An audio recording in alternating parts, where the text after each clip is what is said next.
Hi, and welcome back to Now TV Canada. I guess this video is kind of going out to Russ Brothers. Cassidy, hi. It's Jennifer, Superwoman, Now TV here in Vancouver. I just recently sent you some stuff in the mail.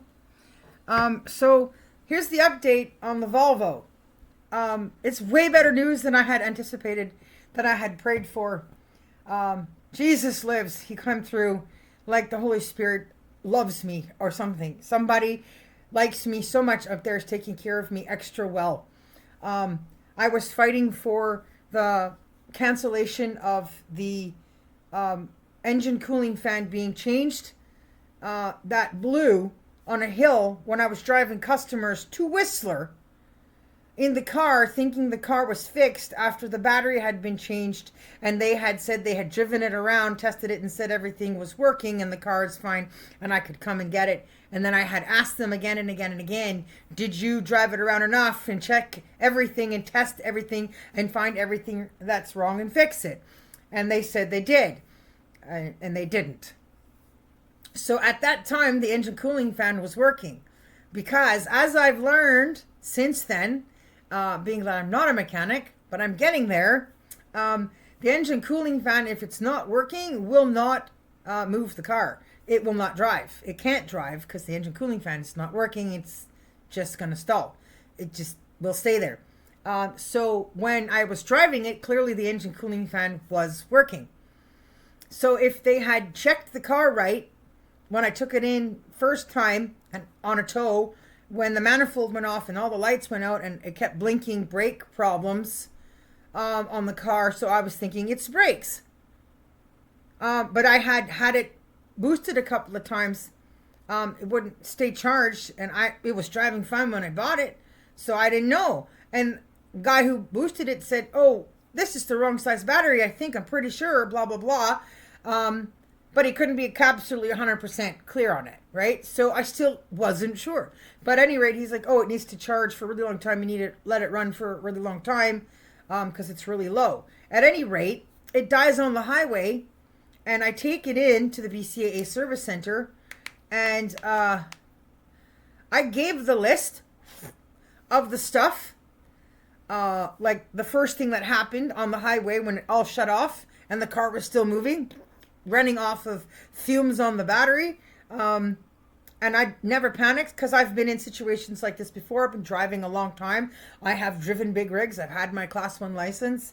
So I know how to stay calm in emergency, take my foot off the gas and let the car slow down on its own. I get what to do here. When you're in a bad situation, don't just stand still or stop the vehicle dead on the highway. If you can get off the highway safely, do so. So that is what I did. I kept the car moving carefully, switching lanes, getting off, and all the vehicles around could see that everything was off and that the car wasn't working properly. And I took that car slowly off the main roads and into areas that take me to a parking lot in McDonald's where I could finally stop the car. Anyways, when I had it towed in there, I said, oh, well, the manifold shut off, everything shut off, and the brake lights came on saying brake problems, changed the brakes, so it might be the brakes. And then I said to the guy, well, the guy that boosted my car said there might be a wrong size battery issue. And then I said, oh, the sunroof doesn't work. And I don't know if it's just because of the low battery power or if it's just a little glitchy thing. And the TV's not turning on. And there's a drip coming from the bottom of my car, and I don't know if it might be a transmission seal. And so that's pretty much what I knew. And so I said, find and fix the problems, or at least find the problems, and let me know whether or not it's even worth fixing. Right? Whether it's a feasible thing to do based on the fact that I had spent $2,000 to buy it, $500 for the taxes, because the actual value of the car was still pretty high. It is a Volvo after all. And if you take really good care of your Volvos, they will essentially take really good care of you.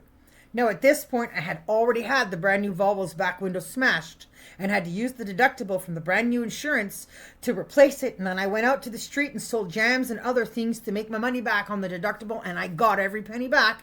The community on commercial, awesome people, they came through. But it doesn't change the fact that that shouldn't have happened. And it's been a complete nightmare since I've had this car, which is the point of the Superwoman van, because all I had since I arrived in Toronto with the Superwoman van was a complete nightmare. All I've had is my stuff stolen from me. Stolen cell phones, stolen tablet, my grandmother's pearls, who's left this world. My uncle bought them for her. I now have nothing to wear of hers that is old when I get married again. And I lost Superwoman t-shirts, products that I needed to sell and promote, advertise my movie work. At this point, the Supergirl trilogy was near finished. And the You've Got Mail 2 was finished in Toronto. Like, it needed to be running and me driving it. And my license had an issue when I had enhanced it. And then they thought it was a red flag thing. Oh, it's been stolen. And then they canceled it, and I walked around thinking my license was still valid because the one in my wallet did not show that it had been canceled. So then I didn't have my Class 1 license anymore. And so the van has been sitting there all of this time rusting. Henceforth, Rust Brothers. It now is a restoration project. I mean, it had always been intended to be a restoration project, because I was so tickled pink when I got my Superwoman van in Dawson Creek, because it was in such good condition for the year that it was. I was so in love with that girl, and I just wanted to finish it, restoring it, and get it all decked out and drive around in North America. And my brain was even thinking about, having her put on a FedEx airplane or something and going down to Australia and driving around on the other side of the earth in it. Go see certain characters that were in movies, the actors that probably do still live down there, and have a good time. So unfortunately, this nightmare of the last 10 years has left me still here in Canada, just going across the border, hopping back and forth here and there, New York, Seattle, blah, and not getting much more done regards to producing the work that's been written.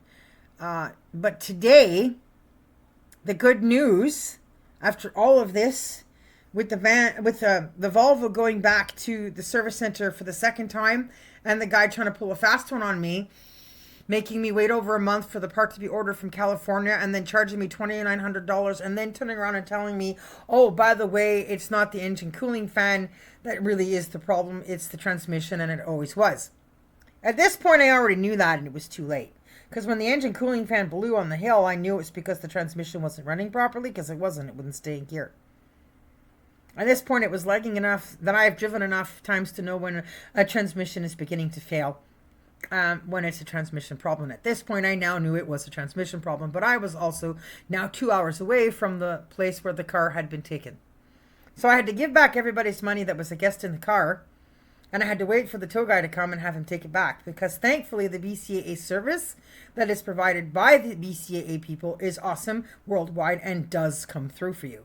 You get like 4 tows in a whole year, up to a certain distance or whatever. And if you're going to a BCAA service center, the tow is usually included. Like, it's free. You don't have to worry about any additional stuff. So they took it back. And so when he put it in and then told me, oh, by the way, now the real problem has always been the same problem. And at which point I already knew this, and I could just choke him through the screen. He says to me, oh, I fixed the sunroof and the TV and the radiator leak.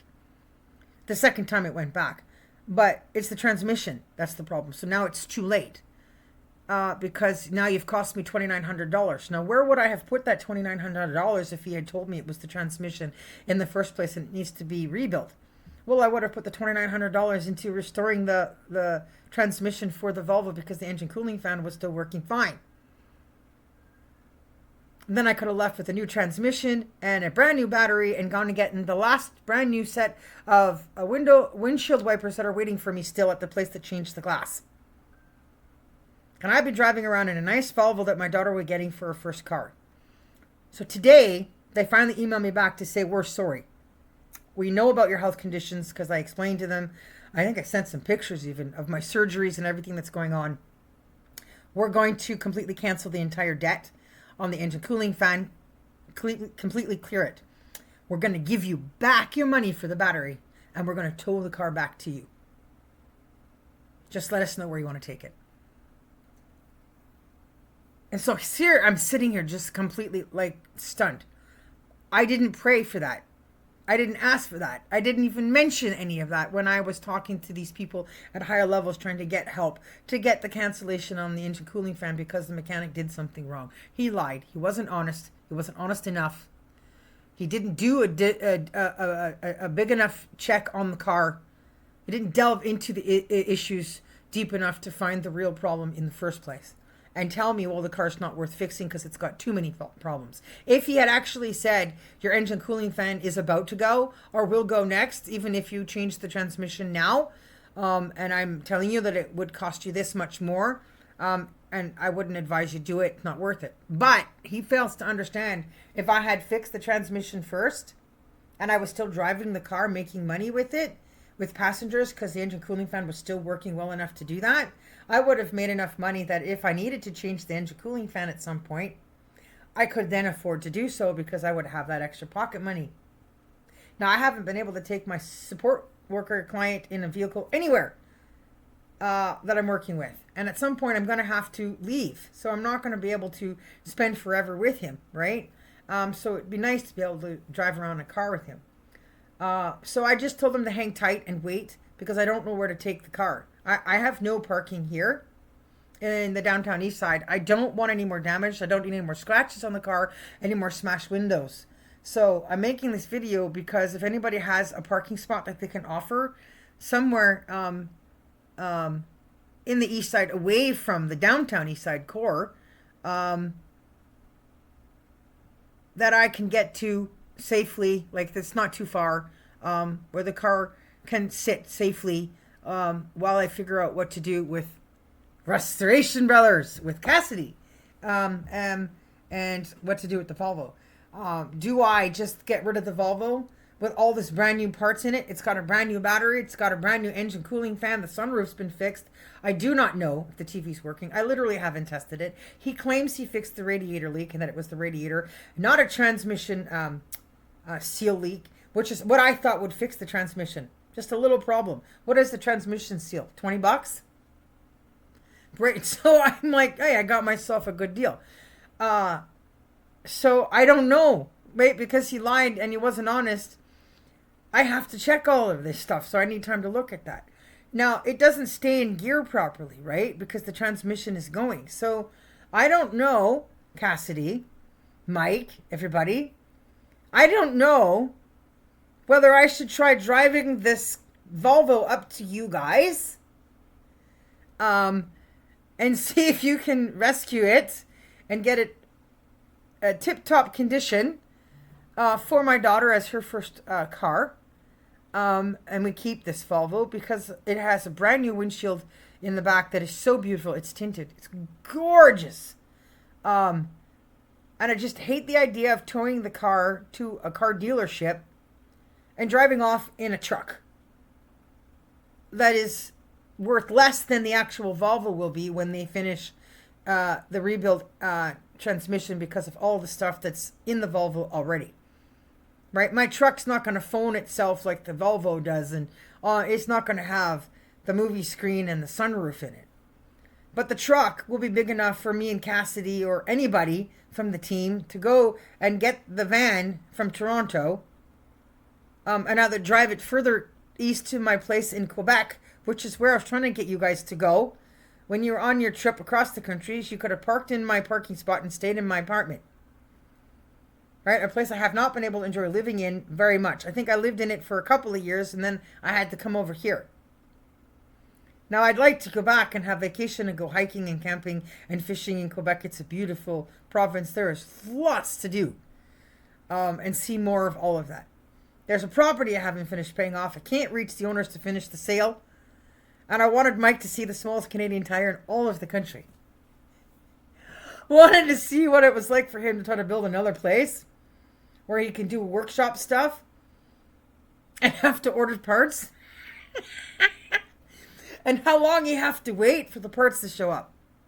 I also went crazy over the van today because I realized, like, even though I haven't met you guys, I'm just in sync. Intuition.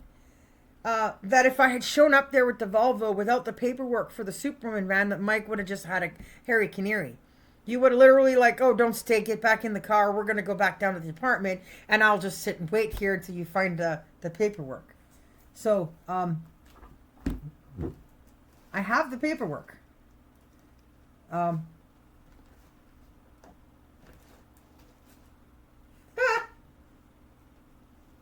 can't find it. I mean, it's here. It's just, I got lots of books on my counter, my table all the time. But I found it. Oh, I think I put it over there. Yeah, it's up there. It's on the shelf behind me. So I have all the paperwork with the proof of all the money I've spent at Canadian Tire, the mechanic's offices, and the requests I made on the Superwoman van, where they didn't listen sometimes and then they did other times. And the mom and pop shops that were dishonest and scammed me, and how much that cost. It's like tens of thousands of dollars. Essentially, the van should have been fully restored, and it shouldn't have had to get to this rusted state of condition. And there's been no justice. There's been no return for any of this damage. There's no court. There is no way of doing it. Police don't do anything. Lawyers don't do anything. There is no way of doing it because it's hearsay. It's somebody's word against somebody's word, right? So I'm going to send this video over to you guys somehow, somewhere. And I'm going to pray that you guys respond and that somebody comes out of the woodwork that can provide a parking spot that's near enough for me to get to with the car while I figure out what to do with it. Because if I'm going to take it in and trade it, I have to find the right place to take it in to trade it to. And it's just not going to be the first place I can go and find because I can't trust anybody. The person that sold it to me couldn't trust anybody. He also came from a different country and didn't know what to do. And he bought the car and didn't know what to do because he thought it was in better condition than it was. And then he sold it to me and I went through the same thing. So I just don't know what to do. Trading it in, I want to have something that's of same value, or actually worth more, but same value in the sense that when the Volvo's fixed for them, it'll be worth more to them to have the value of the Volvo on their lot because it's the only Volvo they'll have on their lot, and all the new stuff it's got based on the vehicle I get that I'm leaving with to go get the Superwoman van in order to move it. So I hope you get to watch this, and I hope that some answer presents itself to help me with that. But I'm really, really happy that the debt's been canceled and that I'm getting back the battery money too, because I just, my soul wasn't there. I wasn't seeking this. And that they're going to tow the car to wherever I ask them to. I can't tell them to tow it to Tappan. However, I do have BCAA. So if I'm driving the car to Tappan and something happens on the way to Tappan, BCAA then has to come and get me and finish bringing me to Tappan. So they're still that way. So yeah, I found the paperwork. So I have time off. I'm on a holiday break between my seasons of work as a support worker. So now would be a good time to meet in person so we can get the show on the road and what to do about the Superwoman van. There's been enough exposure and pictures to the van. I guess it's not really a secret. But however, I guess it's still a secret in the sense that the unveiling on Netflix over there with you guys and on your channel hasn't been done. And so the when, where, and the how we do all that can completely be worked out with us. So I hope you guys get this, and I hope we connect our channels, our shows, and our stories. I will bring my movie scripts in person, Cassidy, so you can see and hold them and read them and understand that when the scripts are this big, they are heavy and it's expensive to print them, much less mail them, especially today. So I'm not inclined to want to do that too much anymore. So I'll see you guys soon. But Cassidy is more than welcome to hop in a car or truck and come down here. We can zoom out with the Volvo, fix the Volvo, save it for my daughter. There are some impeccable cars, guys, that I have found. There's one that still has its car phone in it from its era that's in Chilliwack. $700, $750. It just needs a new battery popped into it, and then you just drive away. Like, it's literally the cost of the money they're about to reimburse me with. Like, I could literally go to Chilliwack, get that car, put the new battery in, drive off. Like, I'm so scared to get involved with you guys, and you get mad at me because I keep bringing cars, and they're amazing. I have an addiction, an affliction. I have an era of my own, and they're eccentric and eclectic, and you will love it. And then get annoyed because I need my own lot of space, and you just cleared off yours, and then you're always bringing in more too. So, like, where are we going to put her stuff?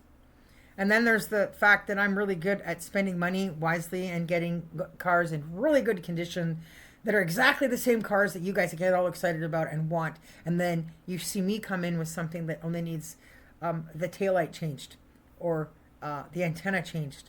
And it's like near mid condition. And you brought this hunker back that you had to tow or haul, and you spent the same amount of money. Right?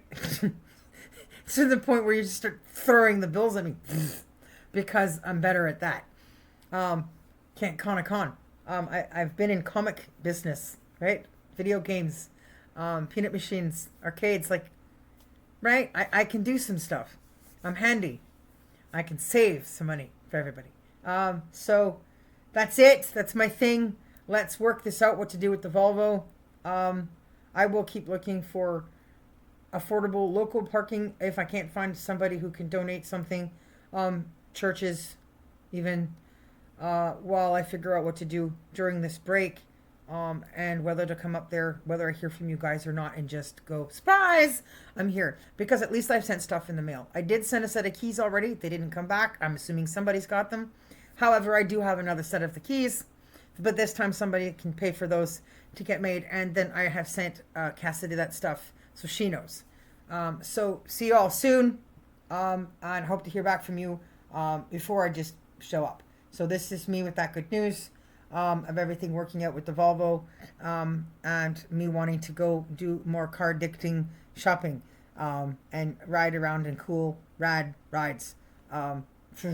Cadillacs, Sevilles, and just the big honking long suckers made out of metal, no rust, blah. So, bye. This is Jennifer signing out from Not TV Canada here in Vancouver, BC.